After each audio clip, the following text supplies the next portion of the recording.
संसार में रहते हुए परमात्मा की भक्ति करना बहुत बड़ा सार्थक होता है।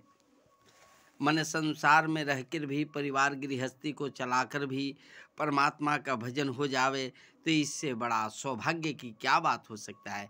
इसी को तुलसीदास महाराज जी तो कहे हैं, कर से कर्म करे विधिनाना, अमन राखे जहाँ कृपा निधाना। कर से अपना कर्म भी कर रहे हैं, ड्यूटी भी कर रहे हैं, सिर्फ जी हवा को चलाना है, श्री राम का जप करना है, सीता आराम दोनों का बोध होता है। श्री का मतलब माता, आराम मतलब पिता, यानी दोनों का बोध हो जाता है। इसलिए परमात्मा की भक्ति जरूरी है, काम भी हो जाए, परमात्मा के नाम भी हो जाए, दोनों कार्य सिद्ध होता है। भगवान ये तो नहीं कहते कि आप कार्य छोड़ दो और मेरे में ही लगे रहो। तो जिस दिन वो अटूट विश्वास हो जाएगा तो आपका काम भी कराने वाले को कोई भेज देंगे। लेकिन उतना अटूट विश्वास नहीं है, तो जब तक उतना विश्वास नहीं है तब तक तो हमको तो भक्ति करना ही है गृहस्थ में रह करके। तो कर्म सन्यासी से कर्मयोगी श्रेष्ठ होता है, काम भी कर रहा है, परिवार भी चल रहा है, आने वाले पीढ़ियों को भी भगवान का भजन सिखा रहा है। इससे बड़ा सौभाग्य की क्या बात हो सकती है। आज हनुमान जी भगवान के मुक्ति धाम को क्यों नहीं पाए? वो जानबूझ के नहीं पाए कि हम यहाँ रहेंगे तो भगवान का गुणगान करेंगे और दूसरों को गुणगान सुनाया करूँगा तो हमको अच्छा ज़्यादा लाभ मिलेगा। इसीलिए उन्होंने सोचा मैं भगवान के भजन मर्त्यलोक में ही करूँगा ताकि समाज को भी मैं दर्शाता रहूं। इसलिए हनुमान जी वैकुंठ धाम को नहीं गए और भजन को करते रहे।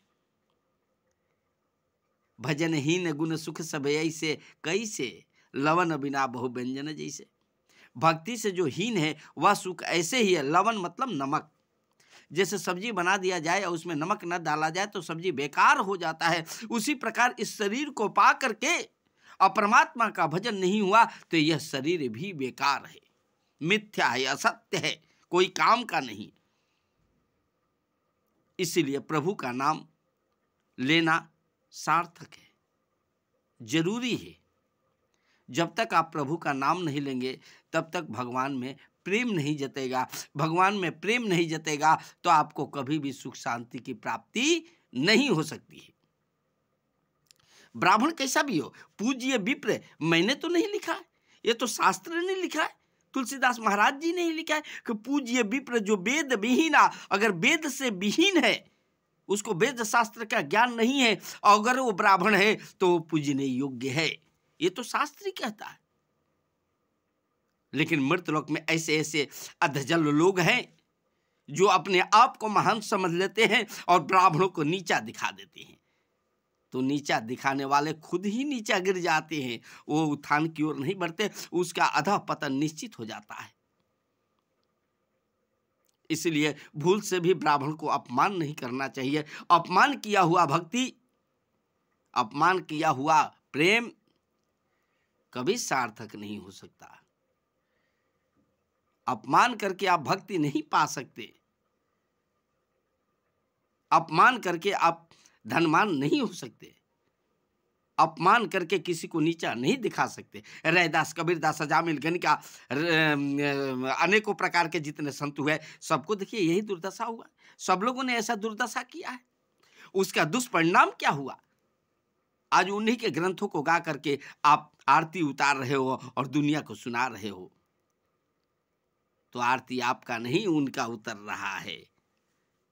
जब तक जगत में रहता है आदमी, सार्थक कौन है, असार्थक कौन है, ये समझ में नहीं आ पाता है, समझ नहीं पाता है वो व्यक्ति।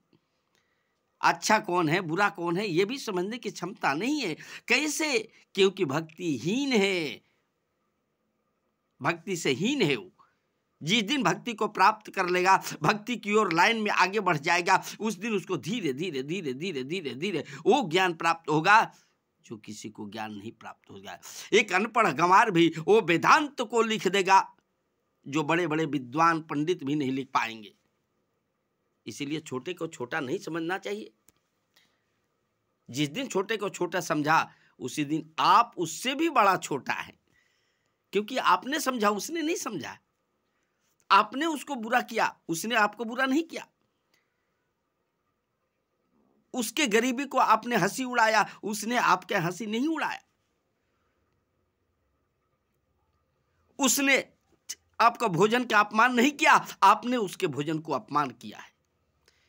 तो अपमान कोई भी व्यक्ति हो, कैसा भी व्यक्ति हो, अगर अपमान करता है तो उस अपमान का दुष्परिणाम तो भोगना ही पड़ता है, इसमें दो बात नहीं है। इसीलिए करने से पहले 1000 बार सोचना भी चाहिए जीव को कि हम क्या कर रहे हैं। अष्टावक्र 5 वर्ष का उम्र था, लेकिन जो वेदांत उन्होंने लिख डाला, जिन्होंने बड़े बड़े विद्वानों को परास्त कर डाला, जो बड़े बड़े सियानान भी नहीं कर पाए। 5 वर्ष की अवस्था का बालक जो खाली लंगोटी ही पहना हुआ था। इसीलिए छोटे को छोटे और बड़े को बड़े। तुलसी के पत्ता छोटा चाहे बड़ा होता है, वह पूजने योग्य ही होता है और ठाकुर जी पर चढ़ाने योग्य ही होता है, न कि आपके सर पर चढ़ाया जाता है। एक व्यक्ति ने मुझे कहा कि झंडी का बाबा देवी जी का स्थान है करवा गांव में, तो झंडी का पूजा क्यों नहीं है? अरे भाई, सर की पूजा आपके करने की क्षमता कहाँ से आ गया? चरण की पूजा कर सकते हो, सर की पूजा करने की आपकी हिम्मत नहीं है, क्योंकि आप उनसे बड़े नहीं हैं। इसीलिए वो सर है, ध्वजा है। ध्वजा को अपमान करने वाले भी कहीं का नहीं रह जाते। इसलिए ध्वजा को भी अपमान मत करो। अब ब्राह्मण को देख करके ये नहीं होता है, ये नहीं, ये कहना भी गलत है, असत्य है। आप अपने इमेज को बनाए रखें। संसार में बनाए चाहे नहीं, लेकिन भगवान के समक्ष बनाए रखो अपना इमेज, नहीं तो कहीं ना कहीं आपको पतन के रास्ता पर उड़ा देगा। वो तो कुछ नहीं बोलेगा, वो तो बोलेगा ही नहीं कुछ, लेकिन एक शब्द के पीछे 1000 शब्द छिपा रहता है। तो संत लोग एक शब्द से अनेकों शब्द पकड़ लेते हैं, क्योंकि उनमें क्षमता होता है। वो जानते हैं कि भगवान का अस्तित्व क्या है। और प्रभु को अपमान करने वाले, जो ब्राह्मण गौ को अपमान करता है, वो भगवान को कभी नहीं मान सकता। जो कहता है कि मैं मानता हूं, उससे बड़ा अभाग्य वाला व्यक्ति कोई नहीं है। वो एकदम दुर्भाग्य वाला, अभाग्य वाला व्यक्ति है।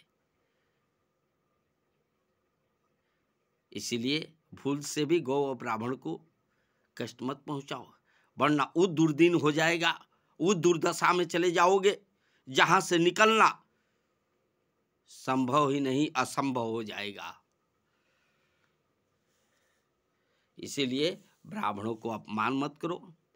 एक तिनका भी ब्राह्मण को भूल से भी आपके घर में आया और खाया, भूल से, तो राजा नृग की कहानी उठाकर पढ़ लेना, क्या दुर्दशा हो गया था। भूल से गाय मिश्रित हो गई थी, क्या क्या जोनियों को प्राप्त करना पड़ा। और आप ब्राह्मण को ही पचाना चाहते हो, तो ये भूल है। ब्राह्मण के अस्तित्व को खोने वाले, तुम अपने आप को अस्तित्व खो रहे हो, दूसरे का नहीं। धन दौलत सब माल खजाना यहीं पड़ा रह जाएगा। सुंदर का या माटी होगी, चर्चा होगी गली गली, ले लो रे कोई नाम श्याम का, आवाज लगाऊं घड़ी घड़ी। इसलिए परमात्मा की भक्ति करो, उलझने में मत पड़ो, अपना भक्ति करते रहो और परमात्मा की प्राप्ति करते रहो। ज्यादा कुछ मैं नहीं बोल सकता हूं। मैं तो ज्ञानी नहीं हूं, मैं तो अज्ञानी हूं, मैं तो अज्ञानी हूं, लेकिन ईश्वर की कृपा से ज्ञान मिल रहा है, इसीलिए मैं गा रहा हूं गुणगान, नहीं तो मेरे में सामर्थ्य नहीं है। इसी बात को लेकर के अब यहीं से अब अपना विराम देंगे। जय श्री राम।